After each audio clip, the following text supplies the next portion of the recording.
আসসালামু আলাইকুম ফ্রেন্ড একাডেমির পক্ষ থেকে সবাইকে স্বাগতম। লাস্ট ক্লাসে আমরা উপপাদ্য এক নিয়ে আলোচনা করছি এবং এই ক্লাসে এই উপপাদ্যের এক থেকেই অনুসিদ্ধান্ত অল মানে উপপাদ্য একের বিপরীত উপপাদ্য একে করেছিল যে এই তোমরা এই বৃত্ত যে বৃত্তের ব্যাসবিন্দু কোনো জ্যা ধরো এবি একটা জ্যা এর মধ্যবিন্দু সংযোগ রেখা এবি এর পর লম্ব আর এই বৃত্তে এই অনুসিদ্ধান্ত একে বলছে যে ইয়া কোনো মানে ব্যাসবিন্দু কোনো জ্যায়ের উপর লম্ব মানে ব্যাসবিন্দু কোনো জ্যায়ের উপর কেন্দ্র থেকে লম্ব ওই জ্যায়ের কে সমান দুই ভাগ করে। মানে ধরো তুমি ব্যাসবিন্দু কোনো জ্যা একটা বৃত্ত এটা ব্যাসবিন্দু ধরো এবি একটা ব্যাসবিন্দু জ্যা এখন কেন্দ্র থেকে তুমি যদি এবি এর উপর একটা লম্ব আঁকো সেটা কিন্তু এবি কে সমান দুই ভাগ করবে। সেটাই কিন্তু এই অনুসিদ্ধান্ত একে আলোচনা করছে। অনুসিদ্ধান্ত এক ওই উপপাদ্য একের ঠিক বিপরীত। এখন তোমরা প্রথম লিখবা তোমাদের দাঁত তো আগে বলে দিছি যে বিশেষ নির্বাচন তারপর অঙ্কন চিত্র রাখবা তারপর অঙ্কন লিখবা তারপর ওই যে প্রমাণ। এখন আমরা করি বিশেষ নির্বাচন। প্রথম বিশেষ নির্বাচন তোমরা লিখবা একটা কোশ্চেনের মতোই কোশ্চেনে কি বলছে সেই অনুযায়ী তোমরা লিখবা। বিশেষ নির্বাচন বলছে কি যে ব্যাসবিন্দু কোনো জ্যায়ে বৃত্তে ব্যাসবিন্দু অনুসিদ্ধান্ত এক রাখলে অনুসিদ্ধান্ত একে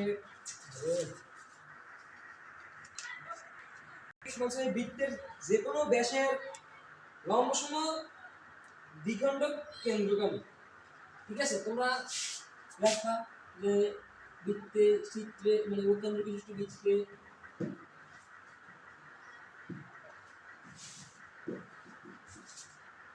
বৃত্তে এ বি বা এ ডি তোমাদের কিন্তু কোশ্চেনে ছবি আঁকা থাকবে, ডাইরেক্ট কিন্তু আসবে না যে বৃত্তের প্রমাণ করবে যে বৃত্তের যে কোনো জায়গার লম্ব সম দ্বিখণ্ডক কেন্দ্রগামী, এভাবে কিন্তু ডাইরেক্ট থাকবে না, ওখানে কিন্তু ছবি দিয়ে থাকবে। সেখানে ওঠাও কেন্দ্রের নাম বিভিন্ন থাকতে পারে কিন্তু ওই তো সাধারণ কেন্দ্রের নাম কিন্তু এই যে জ্যা জ্যা এ বি থাকতে পারে বিডি থাকতে পারে বা সিডি এক্স ওয়াই ইত্যাদি যে কোনো একটা জ্যা জ্যায়ের নাম তোমরা দিয়ে দেবে, কিন্তু কাজ সব এক রকমের। মানে তোমরা যে ডাবগুলো আগাবা কিন্তু সামনে এরকম আগাতে হবে। বিশেষ নিবেদন ওই লেখবা যেভাবে দেখা দেওয়া থাকবে সেভাবে সেভাবে তুমি লেখবা।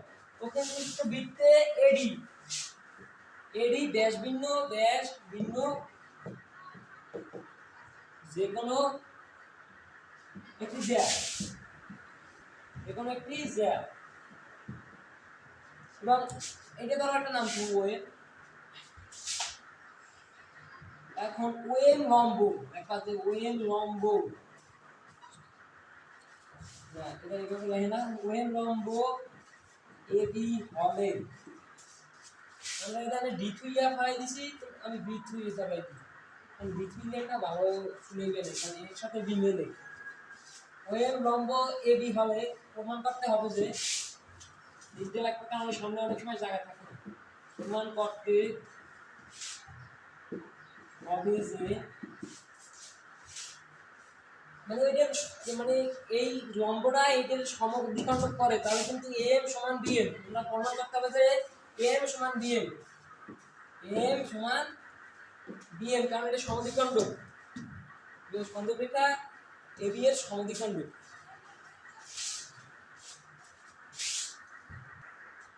এখন অঙ্কন আমরা অঙ্কনে দেখবা কি যে দুইটা ত্রিভুজ বানাইতে হবে কিন্তু এই জায়গা থেকে, তারপর এম এবং বিএম সমান দেখানো হবে। তাহলে অঙ্কন ও এবং ওবি যোগ করলে কিন্তু দুইটা ত্রিভুজ হয়ে যায়। তাহলে অঙ্কনে দেখবা অঙ্কন যে ও এবং ওবি যোগ করি চিত্রটা কিন্তু প্রথমে তোমরা এটা আই খেলাবো, আমি কিন্তু প্রথমে আই খেলো নেই কিন্তু এইবার আই খেলাবো প্রথমে, আগে তোমাদের সব সুবিধা হইবে কিন্তু প্রথমে আগে পরে যে ও এবং ওবি যোগ করে তোমাদের কিন্তু মনে নাও থাকতে পারে কিন্তু ওইটা কিন্তু লেখ খেলাবো অঙ্কন। তার মধ্যে একটা অঙ্কন আছে তোমাদের অঙ্কন একটা ধাপের মধ্যেই পড়ে ধাপই আছে আলাদা। তাহলে ও এবং ওবি যোগ করি দেন তোমাদের প্রমাণ এটা তোমাদের 2 মার্ক শেষ। এইটু লেখলেই 2 মার্ক শেষ। এখন ধাপে ধাপে কিন্তু গণিতে পাটে লম্বা। এখন প্রমাণ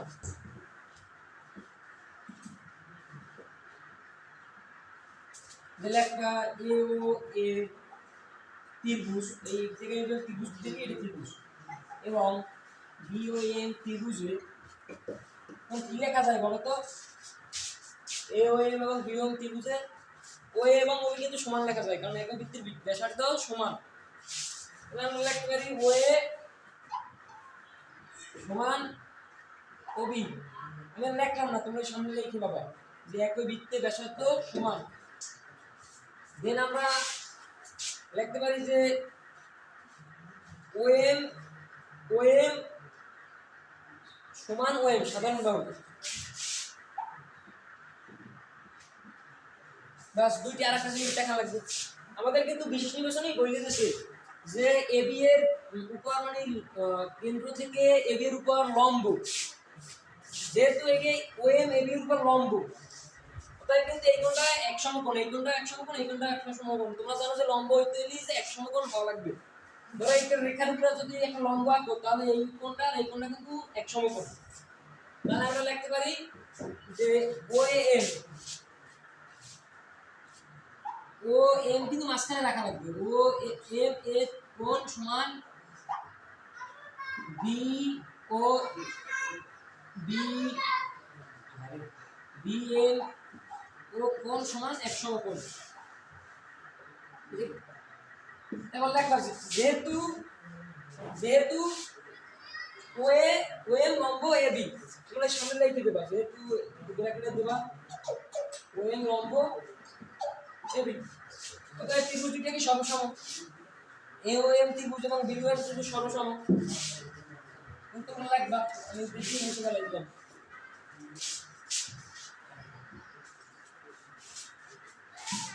অতএব ত্রিভুজ এ ও এম ত্রিভুজ সর্বসম কিন্তু এভাবে বলতে হয়, সমান সমান দিয়ে উপরে উপরে করে টানতে হবে। ত্রিভুজ বিওএম বা ও বিএম তোমরা যেটা লাগবে, কিন্তু এই ও না ত্রিভুজের বেলায় এই এম যে মাঝখানে রাখা লাগবে এমন কোনো কথা নাই। তোমরা এও এম ত্রিভুজ লিখতে পারো, ও এম ত্রিভুজ লিখতে পারো, তারপর এম ও এ ত্রিভুজ লিখতে পারো। লিখলেই হয়, তিনটে বিন্দু দিয়ে লিখলেই হয়, যেখানে থাও থাও না ও এম বি এই ত্রিভুজ, মানে ত্রিভুজের দুই তিনটে বিন্দু থাকলেই হয়েছে। আমরা লিখতে পারি এ বি এম লম্ব, যেহেতু তাহলে এইটা তিনটে দেখানো হয়েছে, তাহলে এটা সমসম। তাহলে এইটাও এইটাও সমান, এইটাও আর এইটাও এটা সাধারণ বাহু, এইটা তাহলে এইটা তিনটে জিনিস, এইটা তিনটে জিনিস সমান, এই কোণ সমান। কিন্তু আমাদের দরকার নেই, আমরা খালি লিখবো এম সমান বি এম। এটা প্রমাণিত প্রমাণিত। আমাদের সেকেন্ড ক্লাস শেষ, উপপাদ্য একের আলোকীয় অনুসিদ্ধান্ত এক জাস্ট এর বিপরীত। আজ এই পর্যন্তই, নেক্সট ভিডিওতে আবার দেখা হবে ইনশাআল্লাহ।